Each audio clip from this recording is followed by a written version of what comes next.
What is up, beauty queen? We are back with another case study of the week where we have been highlighting the most impressive and inspiring case studies from community members who belong to the Stepmom Story. And this week on the podcast, we have a longtime client who has turned into a very dear friend. Krista Confer is opening up about the darkest period of her stepmom experience. And she shares really vulnerably about how a court and custody battle and communication breakdowns kind of changed her stepfamily co-parenting dynamic for the worse. But best of all, she's shared how she's learned to overcome it all. I think you'll be pretty amazed at the humble wisdom and the compassion that she shares in this interview. And before we go into the episode, I just wanted to let you know when I say we, I mean I was having a few technical difficulties recording this episode. So a little bit of the show has kind of funky sound quality, but it's worth it. So tune in, and I apologize in advance for the sound quality. I hope that you can forgive me and get all the golden nuggets out of this episode that there are. Where would you take your life if you knew you could not fail? I get it. As a stepmom, mom, and entrepreneur, sometimes it can feel like what everyone else expects of you versus what you dream about for yourself are on opposite ends of the spectrum. As a woman, you're taught from a very young age what society thinks you're worth based on how you look, how you behave, and how much money you're allowed to bring in. But I'm here to show you that you can be the woman who has it all, and not just on the outside. I'm Brittany Lynch, and you are the queen of your castle. Hello. Welcome to another episode of the Queen of Your Castle podcast. I'm your host, Brittany Lynch, with a very special guest today. Today, I've got Krista Confer on the show, and Krista has been a very long time client of Step Queen. She was probably one of the first Step Queen clients.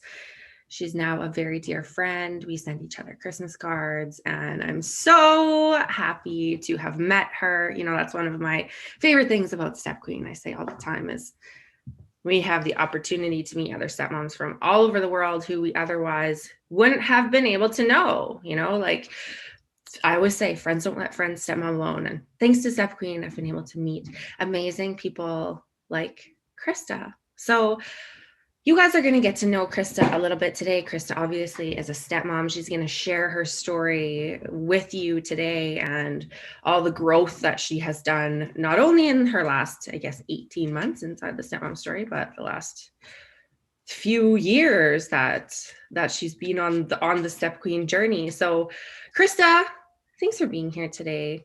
It's really good to talk to you on this sort of level. Why don't you go ahead and introduce yourself? Who are you? Where do you guys live? Who's a part of your step family? How long you've been a stepmom? All that good jazz. All right. Well, cool. Thanks, Brittany, for having me. Honored to be here. And like you said, Brittany's become a dear friend of mine. So happy to be doing this. My name's Krista, and I am in Durham, North Carolina. And I'm married. I've been married we're going on 9 years. So Brittany, you can correct me if I'm wrong, but I think I might be like the longest term stepmom, like been one in the Stepmom Story right now. It might be wrong, but so 9 years being a stepmom, but then we dated, about 2.5, 3 years before that. So, and actually lived together. So we've been a long time. My stepson is about to be a senior in high school and 18. So I'm sure that will bring lots of goodness and maybe a few trials for us. And then I also have boy-girl twins who turn 6 in September. So that's kind of a brief story of me and who I am. Wow. I can't 18 and 6. I can't believe that. What happened? Where did the time No. go? And I think when we met, Rory had just been born. So, I mean, that's how long we've been kind of working together and friends. It's just insane. It is. Time flies. I remember I think you showed a picture of like your stepson's shoes. I was like, where did those skis come from? Like, he's just a little boy, but he's not anymore. It's interesting that you say, that you've been a stepmom the longest of anyone in the Stepmom Story, 9, 10, 11, 12 years that you've been a stepmom. I mean, you probably have been, off the top of my head. You probably are the one with the longest experience as a stepmom. But the thing that's interesting to me is like, there's this kind of myth that goes around with stepmoms that's like, all we need is like more time. And then as stepmoms, right? Like, all I need is more time. We just need to hold out a little bit longer, and then all the shit will disappear and we'll be good to go. But here you are, like, you've been a stepmom for 12 years. And like you said, it's never over. Now he's going to be 18, and now there's going to be this whole other ball game, right? Like, if you believe that all you need for your stepmom life to work out is some more time, don't kid yourselves. What do you think about that, Krista? Well, that was kind of going to be my conclusion. So we'll just jump straight to it. Back when he was 8, 9, 10, we had different things that we were dealing with then. And then you get into middle school. And that was when we had twins, teenagers and twins and 2-year-old, all that. That was a very hard time. And now we're getting into like independence, senior year, college. Then we're going to have a wedding. So like, there is no ending point. And so you just have to, that's the great thing about the techniques that we learn in the Stepmom Story, is you just keep reapplying them to different situations. And yes, you grow a ton. And there's, we all improve, and self-improvement and just learning and getting better. But it's not like, okay, I'm going to get through these 12 units and then I happily ever after. You just learn how to apply those things and adjust those things to each of those different stages or chapters, because it's definitely, you're never done. You're never done. One of my mentors always says, like, different level, different devil, right? It's like, you get through the toddler years, you get to like school age and it's a little more independent, but now it's a different devil, right? You have an 18-year-old going off to college, different level, different devil. And that's one of the reasons that I've made the Stepmom Story a lifetime program, is because you're never done. It's never done. And you, like you said, you get to just keep reapplying the chapters over and over and over. Each time it means something different, right? Each time it's like something else comes up for you. But that's one of my favorite things about the processes that we have inside of the story. Let me ask you to go back in time a little bit, hop in your time machine. I want to know a little bit about, where and when you met your now husband, I guess 12-ish years ago. You obviously knew that he had a kid when you guys met. What did you think that life was going to be like when you started dating this guy with a kid and a divorce under his belt? And how did life turn out in contrast?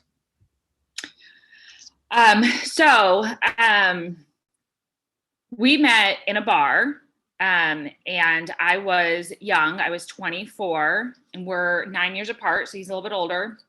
And we met at a bar, whatever, we hung out. And then when we went on our first date, after meeting a few times, somehow age did finally come up. And when he told me, gosh, I guess we're 9 years, so he was 32-ish, 33. And I said, oh, do you have a kid? And he was like, yeah. And I was like, oh. And I immediately like clammed up, because I was joking, like, oh, you're so old. You're 33, so old. You must have a kid.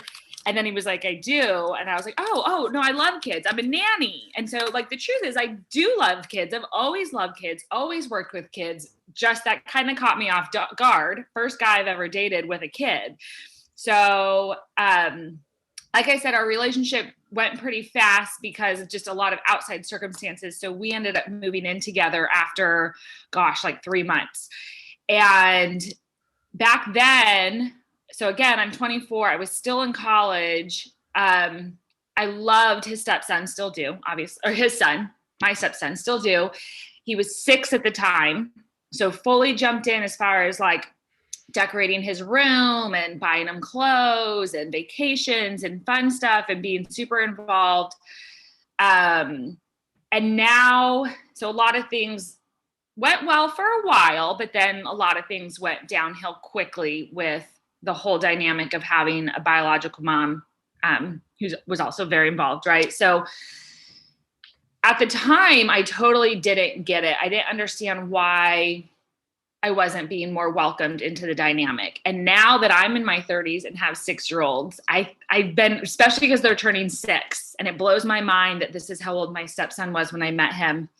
And I go, if my husband started dating a 24-year-old, I would flip the fuck out. Let's be honest. Like, and it's like, oh my gosh, I never took the time to think about how the other person might be feeling looking at this, and just was like, I'm nice. Like, what is wrong? I love him, and now I can just I can feel it. I can feel what I would imagine she felt. So that's been huge right now. So yeah, what a full circle moment. Hey, even the fact that they're 6, it's like, it is. And so I was a nanny, like I said, but the kids I nannied were younger. So my stepson felt old being 6. And now my kids are 6, and I'm like, they're not old, they're babies. They're babies. They're just 6. Yeah. And so, there's just so many things as you go through life you can look at like that and come full circle. Back to your original question about what I thought. I mean, I really didn't think that it would be challenging because it was so great in the beginning and so easy. And then the challenging years really came, in the middle there. That's when it got super challenging for us. So Krista, if you don't mind, maybe sharing a little bit about those sort of middle years, the kind of hard years for you as a stepmom, without getting into like too many specifics or bringing up too much of the past. What were kind of the major areas that you struggled with as a stepmom? What kind of happened during that time that was really tough for you to navigate? Yeah. So the middle years, it really got hard kind of like right after our wedding. There was just a lot of change that was happening then. We got married, and then job changes, which led to schedule changes with the custody.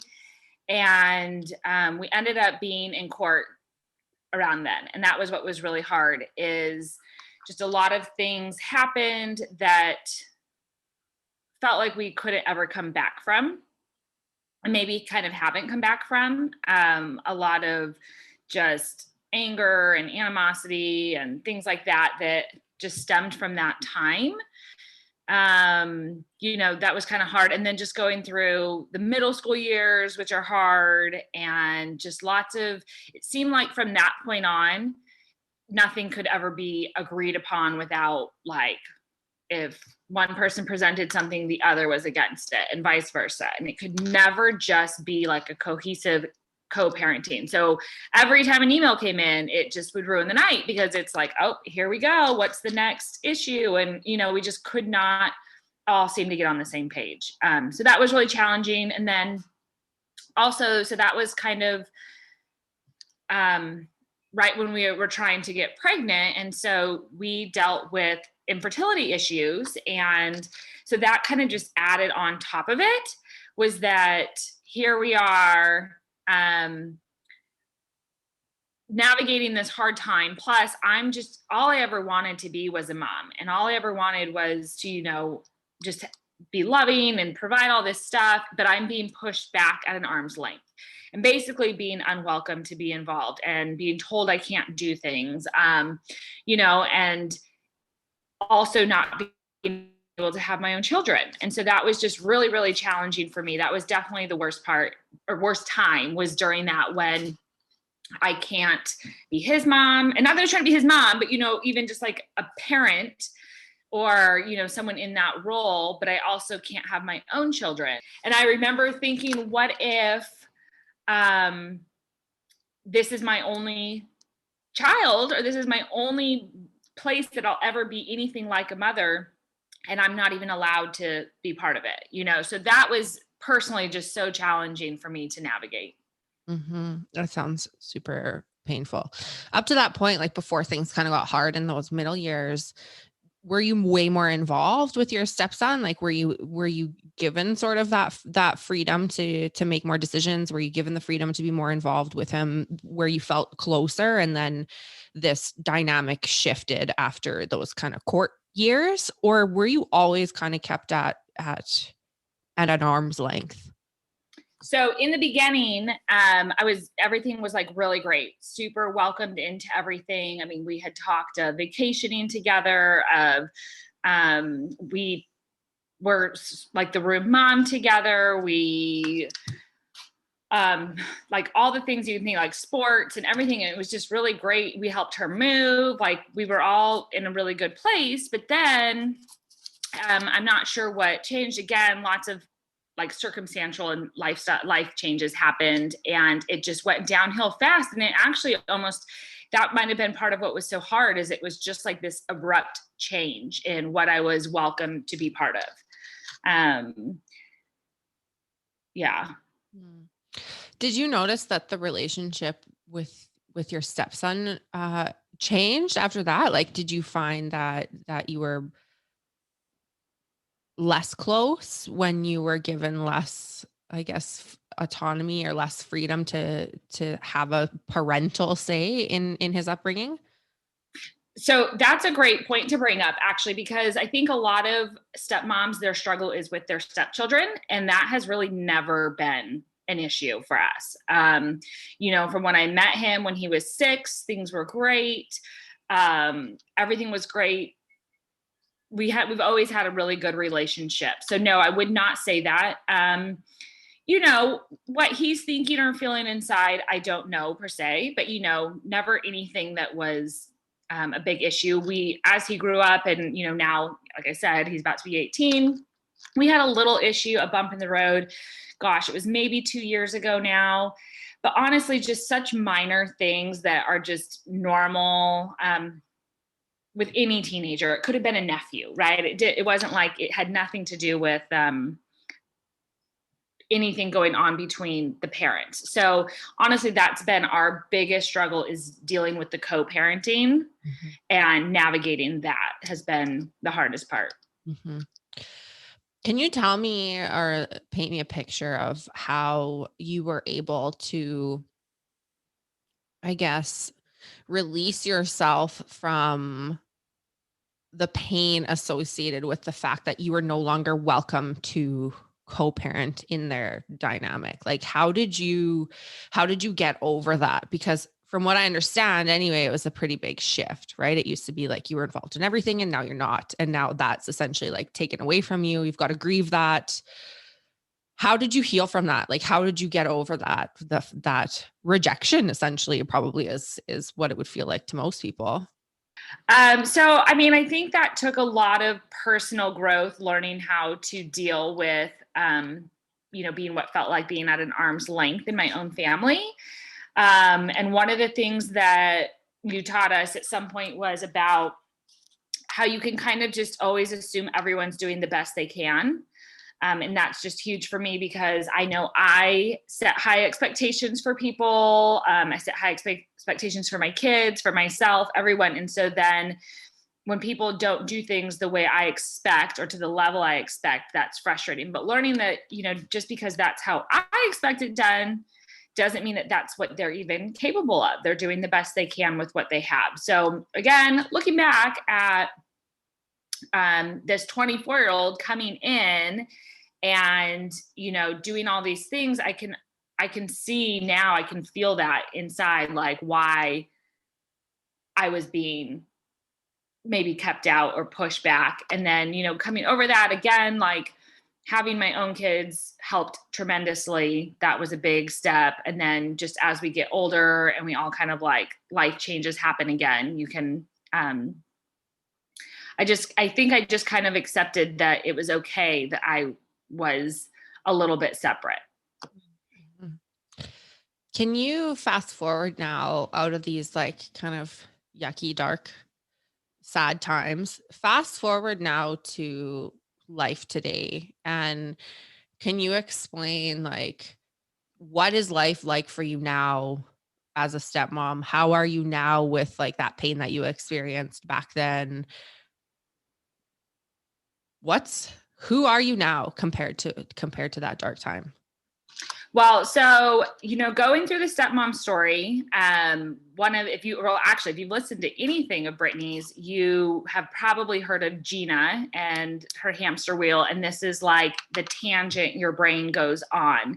So the first thing we do in the Stepmom Story is basically kind of work on managing that and managing what she's telling us and what's reality, right? So like I said, when you get an email that comes in and it's about, buying you have to get this bathing suit. And then we go into, well, if we don't get this bathing suit, we're going to go back to court, and then we're going to have to sell our house and we're going to live under the bridge, which is obviously not going to happen, but that's where your mind goes. So learning to like cut that off right away and just learn that if you don't buy that bathing suit, you will be okay.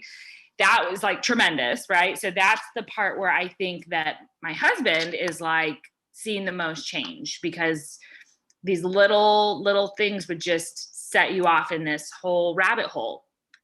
So that's huge. And then the other part was the values chapter, which was my favorite part of the program. So discovering what your top 3 values are and being able to like have those identified and like sitting down doing the work so this is what I value.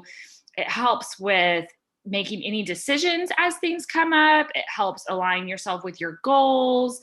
And even though we never know what like a random person or a stranger's values are, we can understand that not everyone values the same thing. So, probably one of my top values is family. And you would think everyone's value is family, but it's just not. And that's okay. And learning and accepting that not everyone's going to value what you value. We're not all going to want to make the same decisions in life. So like I always say, education is not one of my top values, but I know it's a lot of people's value is to go to college, get a degree, all that stuff. But for me, I just don't think that's the only way. I, of course, want my kids to be smart and do well, but it's not something I put all of my time and, feelings into, because it's just not in my top 3 values. So I think once you can kind of understand other people's values, or that they just have different ones in general, you're going to want and do different things. And with co-parenting, it's so important, because that's where I think the butting of the heads comes in, and not being able to make a decision that's the same because you don't value the same things. So just knowing that is like half the battle. I think a lot of the time people have this like misconception that they're super dialed into what their values are, right? Like a lot of us believe that we are clear on what our value systems are. We know like, oh, that doesn't sit well with my values. But a lot of the time we've never sat down to actually clarify those values, like specifically what do we value and to what level. One of your highest values is family, and family doesn't even hit my top 10, which is surprising as someone who works with families, right? And I mean, it doesn't mean that you don't value those things at all. But something that's coming up for me is this, every time I like pop into those Facebook groups and regret it after, those like free Facebook communities that are just like cesspools, I pop in and see what other stepmoms are talking about, just to like get the vibe. And then I get out of there as fast as I can. But a lot of the time, stepmoms want to pass judgment on the co-parent, and, like, oh, how could that person, spend this child support money on a set of nails or getting their hair done or whatever. Like that money needs to be given to the kids, which this is a whole other conversation, right? Like how we assign child support and how we decide what that parent should be doing with that money. But I think it does boil down to values, right? Like if somebody doesn't value family, or it's not in their top, like they're not going to prioritize assigning a dollar value or whatever to that value. And it doesn't make it right or wrong. It's just this assumption that we all have the same values. And like, I would spend that money on the kids. Therefore, everybody would spend that money on the kids. So a lot of the time when we do have conflict in co-parenting relationships, it's because of a values misalignment. And a lot of the time when our partners separate from their first partner, it's because their values are not aligned. So of course, there's going to be conflict there. And of course, unless we realize other people have other values than we do, it's going to make things a lot harder, because for as long as we believe other people need to act the same way that we do in order to survive, life's a whole lot more difficult than it has to be. Yeah, no, I completely agree. I'll just tell you, one of our biggest conflicts for, the years, probably through like first, second grade till like seventh grade, was summer camp. And it was such a conflict. And granted, I didn't do this values exercise till after, but as soon as I did it, and then my husband, we didn't do it like you do a full great, like pick 10 to 15 values and you walk us through over the course of an hour down to our top 3. So you can really pinpoint, because like you're saying, we think, oh, of course I value this. Of course I value, but what are your real values, right? So once we got there, and him and I talked about it a lot, it kind of made this past conflict, like, no wonder this was a problem. So summer camps were always an issue because she wanted him in camp like 6 to 8 weeks in the summer. Well, my husband worked nights and wanted him at our house with him. Like, why pay for camp when I'm home? I want him with me. And one of my things, the reason why my other value is freedom, and I've been an entrepreneur forever, is because I didn't have kids to put them in daycare. I had kids because I want them with me.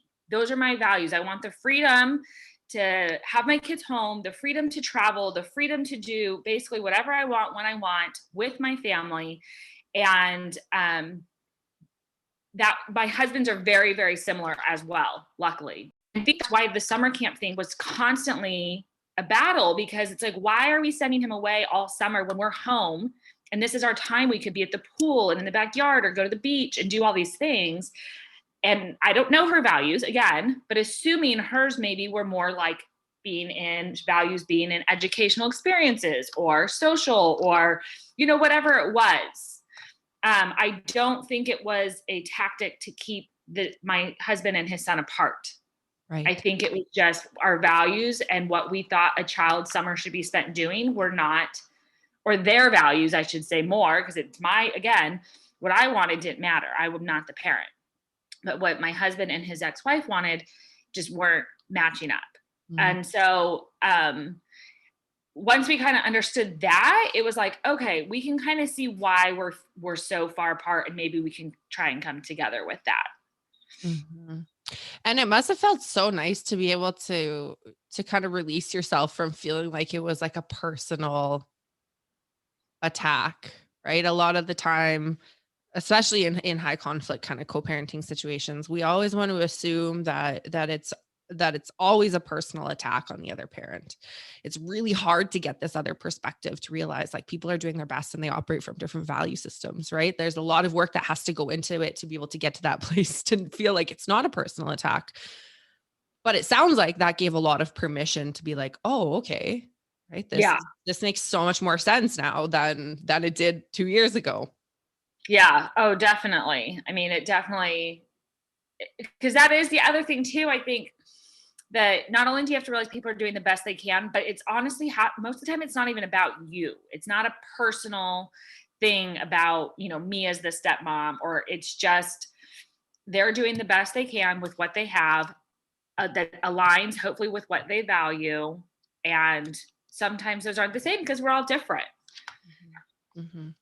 Yeah. And that's something else that's super important, is that there's no wrong values to have, right? There's no wrong value system to operate from. The only thing that makes that value system wrong is our interpretation, our judgment of someone else's value system. So, I mean, that's a whole other thread to pull on at another time, I'm sure. I'm curious, something that a lot of clients kind of say after a short time of working together is that their partners notice a big change in them in a really short period of time.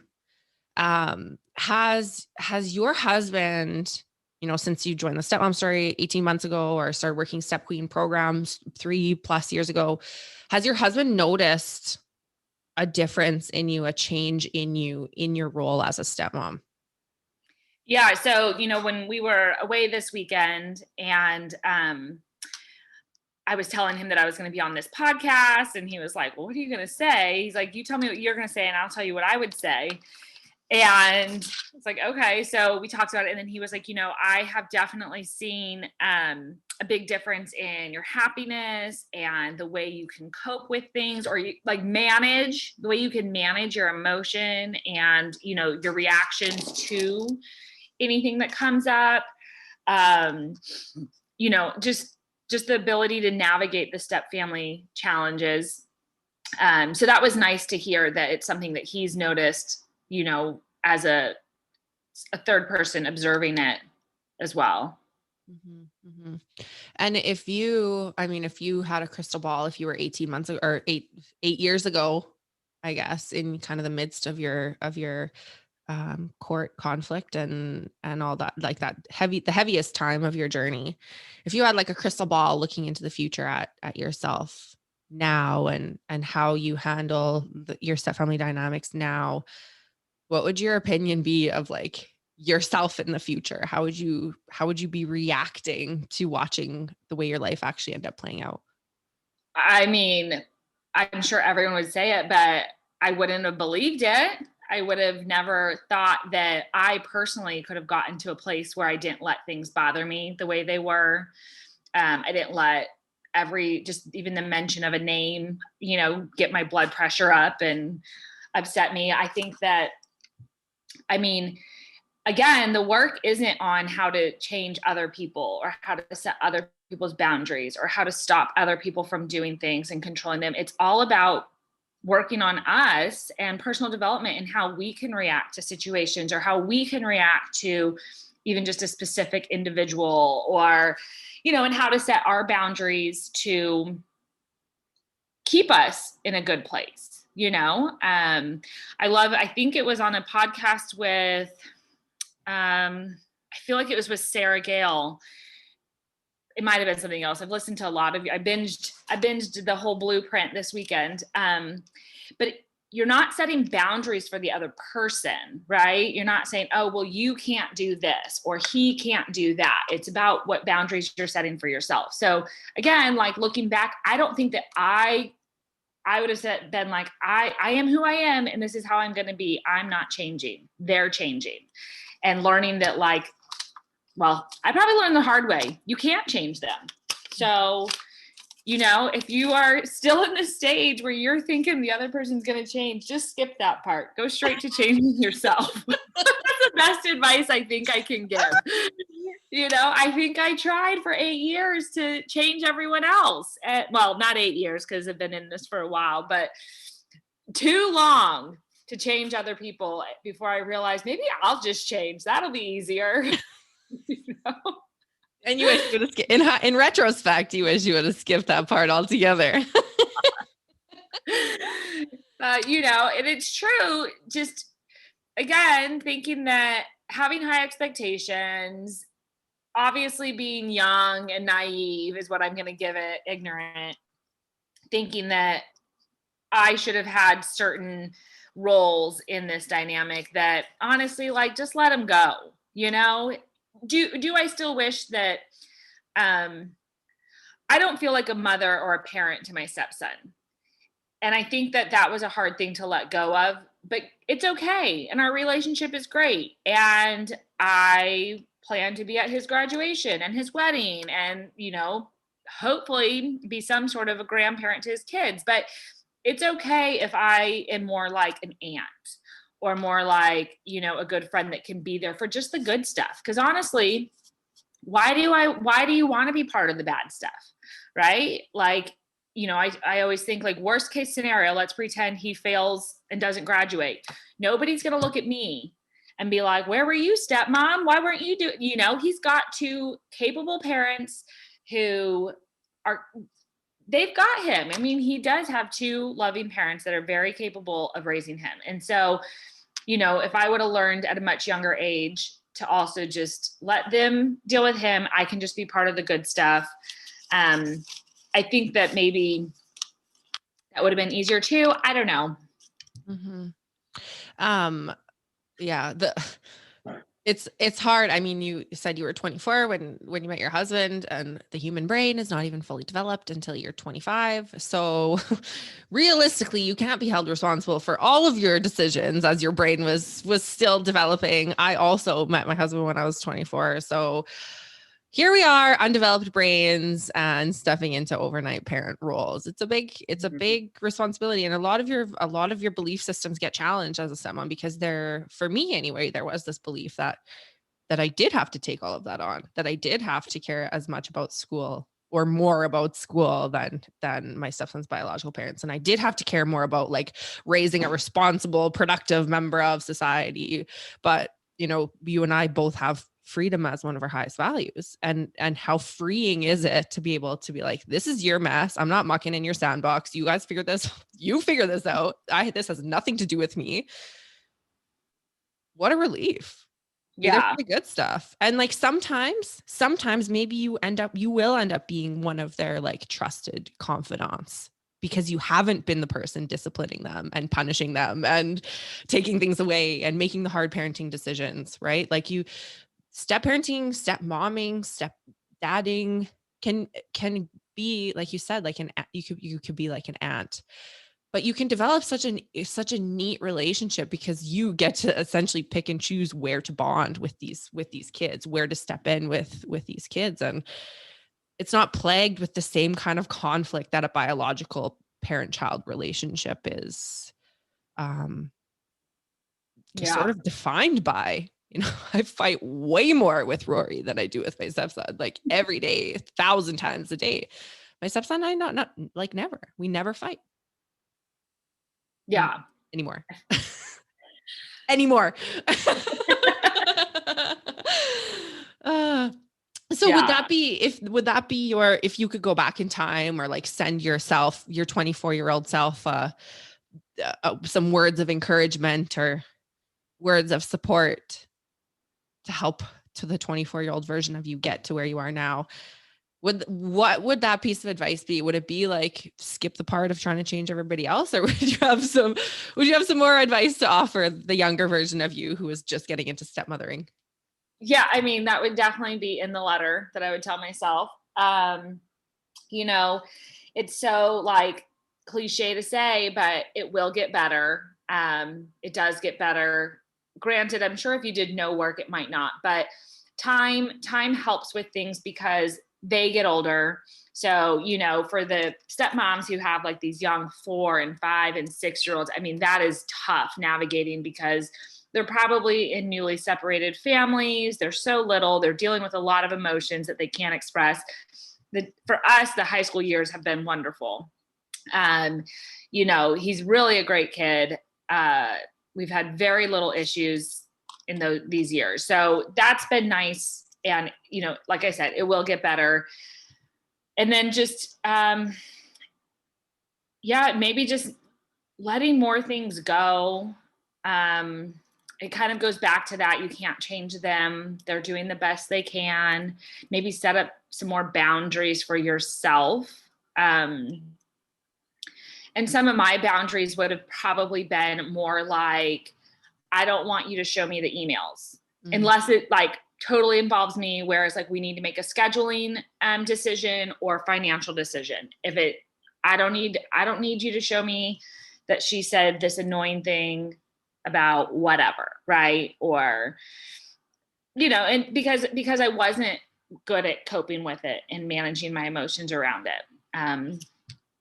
So, because again, I think it was, we can just keep talking in circles. I think my values of freedom felt like they were being impeached on, because I felt like I was being controlled or being told to do something by a third party, So it's like, just don't tell me unless I need to have a real opinion or help you with it, And that I think is hard, because for your spouse, you want to be the support, and the person they can always talk to, but that's where the boundary comes in, like this isn't healthy for me or the whole relationship as a whole. So you got to get a therapist or a friend or something, I guess, which is absolutely hard. I couldn't agree more though, but I think stepmoms, we all tend to do it. I mean, stepmoms and our spouses tend to do it. We want our spouse to be that person who is the ear that we talk to all of the time. But when it has to do with something as complicated as step-family dynamics, like our spouse usually isn't the right person to talk to about those things. Like you said, get a therapist, talk to your friends, join a community who gets it. It doesn't necessarily make things better to know all of the inner workings of each other's minds and the inner workings of each other's drama. It doesn't necessarily always bring you closer. So I think that's a really great boundary, not to show each other or not to ask not to read the emails. I can't tripping over my words. Not to read the emails because, for me, I would want to know everything that my husband and his ex were talking about because I had this like big insecurity and I was worried that they were talking about something that they like shouldn't be. Right. So I needed to be in the know just to watch, right, to make sure that everything was okay. But all I was doing was driving myself absolutely bananas, obsessing over everything. So again, not healthy, and not related to us. Their co-parenting stuff really can be as unrelated to us as we want it to be. Krista, is there anything else that you want to share with our listeners before we wrap up today? I mean, like I said at the beginning, what I was wanting to kind of just say at the end is that yes, time makes things better, but we're never done. We're always still growing. We're redoing things, reassessing our values. Gina will come back. Just the fact that you gave us a lifetime membership once you join once, that was what I love about the story, is that you gave us lifetime access. So we're able to go back and do the things over. Plus when you have other free things like the blueprint or whatever, it gets added. So like I said, I binge watched or binge listened to all that. Even though I don't feel like there's any conflict or thing going on right now, it's still just so good to listen to all of that and continue, to work through different parts of it. And just because so what we have coming up is graduation, next year, which is then college. So this is a whole new chapter that I'm going to apply these same things to, but just with a different situation. So it does get better, but it doesn't end. It's not okay, bye, and I know that. And I think I have more hope now for things like graduation, weddings, that, I definitely still have anxiety of how they will go and need to work on getting to those good places. But I have hope because there's been so much good change over the past, 3 years, that I know that we can navigate those things as well. Mm-hmm. Mm-hmm. Yeah, it's been such an honor watching you grow. Sounds so overused, but really you have grown so much in the handful of years that I've known you. Like the things that get your blood pressure up are pretty few and far between now compared to when we first met, which is fine. I'm not passing judgment, but there definitely is a big difference in the sorts of things that you react to now and the sorts of things that you take personally now. And it's been really amazing to watch that happen for you. So I'm super proud of you. I'm super grateful for Step Queen being able to help us make friends all over the world. I'm super amazed and humbled at our community. There's a very specific type of stepmom that finds her way into the Stepmom Story community, and you're one of them. And I just love you to bits, and I'm so grateful for you. Well, we're all so thankful for you too. You put so much work into it. And I mean, the community is wonderful. It's one of my most favorite parts, is just the support you can find in there as well. So thank you. You're so welcome. Now that Blovid's over, we're going to get that retreat. Yeah, get that retreat scheduled so we can finally all meet in person. Thank you so much, Krista, for sharing your story with us today. It's been a really nice conversation. Thank you so much for sharing and being vulnerable and being so inspiring. You're so inspiring. Thank you. I wanted to let you know about a special online mini training that I'm offering for free for a limited time. It's called Peace, Love, Stepmom. And not to toot my own horn, but beep, beep, it's pretty freaking awesome. Peace, Love, Stepmom will give you the exact steps to take in order to create more harmony in your stepfamily, without feeling like you have to walk on eggshells or bite your tongue or ignore your own needs just to keep the peace.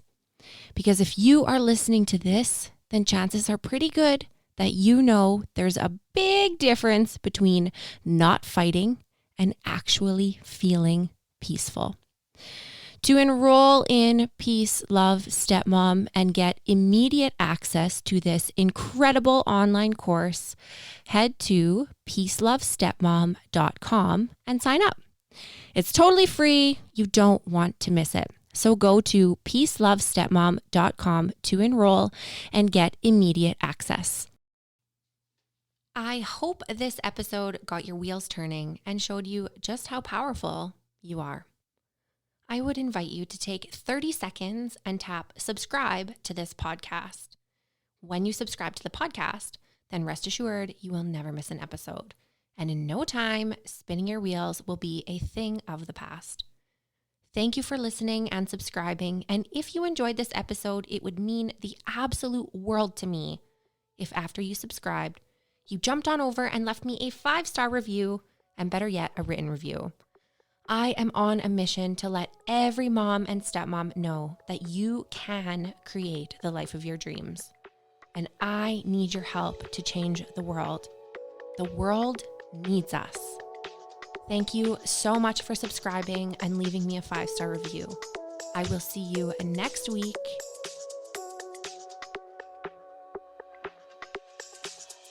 For more behind the scenes action and to get really up close and personal with me and our beautiful step family, jump on over to Instagram and follow me at The Step Queen.